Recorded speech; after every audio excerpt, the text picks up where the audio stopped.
Plusieurs lois protègent les travailleuses contre le harcèlement ou l'intimidation qu'elles peuvent subir au travail.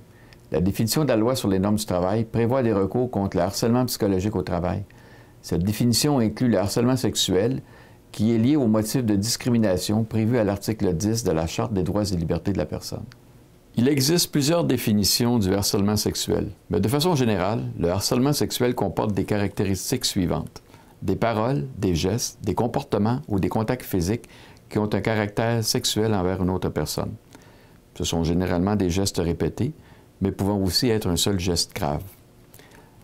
Il s'agit de gestes non désirés par la personne, homme ou femme, qui les subit. Il s'agit d'effets négatifs sur l'emploi, soit des conséquences directes comme le renvoi ou des mesures disciplinaires, ou des conséquences indirectes comme une ambiance de travail néfaste. Une travailleuse victime de harcèlement sexuel pourra porter plainte auprès de la Commission des normes du travail. Dans certaines circonstances, d'autres recours sont aussi prévus devant d'autres instances administratives ou judiciaires. La loi sur les normes du travail interdit toute forme de discrimination fondée sur la grossesse afin de permettre aux travailleuses de concilier famille et travail.